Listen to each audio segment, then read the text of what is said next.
जिसे नसा दिया गया। धर्म की नगरी वाराणसी में 7 दिनों तक घुमाया गया। 7 दिनों में 23 लोगों ने उसके साथ रेप किया, कभी कैफे में ले जाकर, तो कभी होटल में, तो कभी घर की छत पर ले जाकर। 7 दिनों तक अलग अलग 23 लोगों ने लगातार इस लड़की के साथ रेप किया।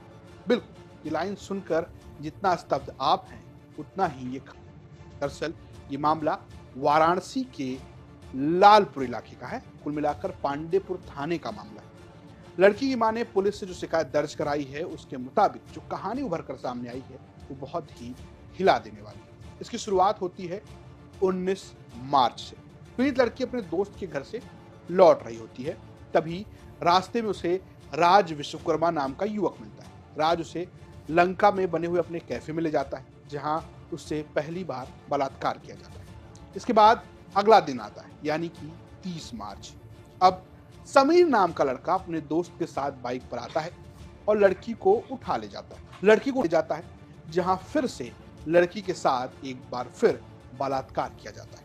ये दोनों रेप करने के बाद लड़की को बनारस के नदेसर इलाके में छोड़ जाते हैं। अब आता है अगला दिन, यानी कि 31 मार्च।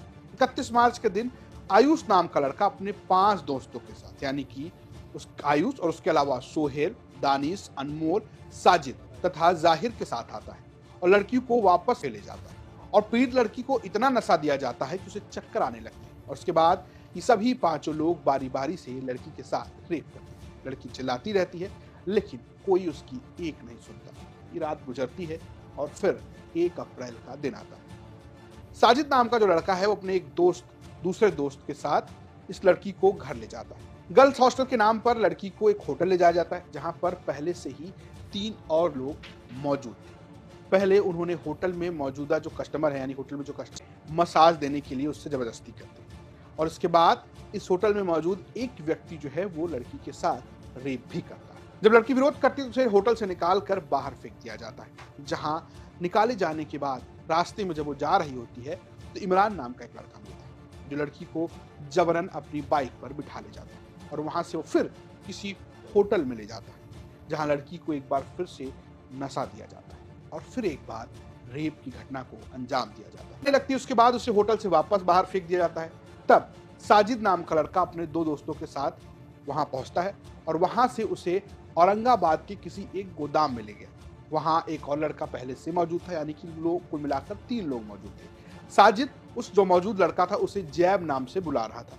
अब गोदाम में जैब जो है वो पीड़ित लड़की का रेप करता है। इसके बाद साजिद लड़की को लेकर अपने दोस्त अमन के साथ एक कमरे पर जा ले रखा होता है, जहां पर साजिद, अमन और एक और व्यक्ति एक बार फिर इस लड़की का रेप करते हैं। इसके बाद लड़की को बनारस की किसी अनजान जगह पर छोड़ देते हैं। जब लड़की को होश आता है तो किसी तरीके से सिगरा के आईपी मॉल पहुंचती है। 2 अप्रैल को जब लड़की वहां से निकलती है, यानी आईपी मॉल से, तो मॉल के पास ही राज खान नाम का एक लड़का अपने दोस्त के साथ वहां आता है। वहां से लड़की को अपने घर पर ले जाता है और उसकी छत पर ले जाकर उसे गलत तरीके से छूता है। तब उसे नशे की हालत में ही 80 घाट पर ले जाकर वो छोड़ देता है। 3 अप्रैल को ही लड़की अपने एक महिला मित्र, यानी महिला दोस्त के घर जाती है, इन सबसे बचते हुए, और नशे के कारण सो जाती है।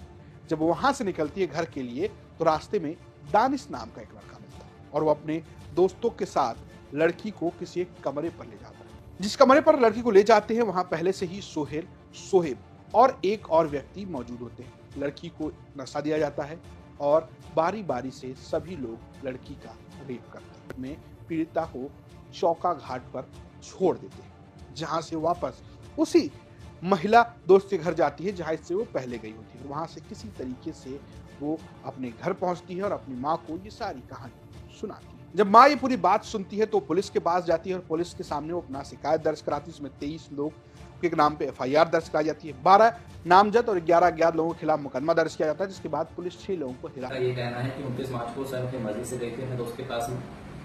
4 तारीख को पीड़िता के परिजनों द्वारा पुलिस को थाना लालपुर को सूचना दी गई कि उनकी बच्ची घर से चली गई है। उसके संबंध में उन्होंने मुकदमा दर्ज करवाई थी और सेम ही डे थाना लालपुर पुलिस द्वारा बच्ची को सैकड़ों बरामद किया गया।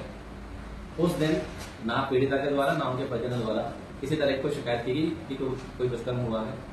आज 6 अप्रैल को पीड़िता और उनके परिजनों द्वारा सामूहिक दुष्कर्म के संबंध में तहरीर दी गई है। उसके संबंध में सुसंगत धारा में मुकदमा पंजीकृत किया जा रहा है। जैसा कि कुछ बालिग है, मैं बताना चाहूँगा बच्ची बालिग है और सुसंगत धारा में मुकदमा पंजीकृत कर रहे हैं और तहरीर में जिन व्यक्तियों का नाम दिया गया है उसी के संबंध में 6 व्यक्तियों को अभी तक हिरासत में लिया गया है पुलिस के द्वारा और उनसे है वो गायब होती है। पहले शिकायत गुमशुदा की आती है, उसके बाद लड़की जब मिल जाती है तो परिवार के साथ चली जाती है और उसके 2 दिन बाद आकर उसकी माँ जो है वो सारी शिकायत दर्ज कराती है किस तरीके से उसके साथ रेप किया गया। फिलहाल जिस तरीके से क्राइम घटना सामने आई है वो हिला देने वाली है।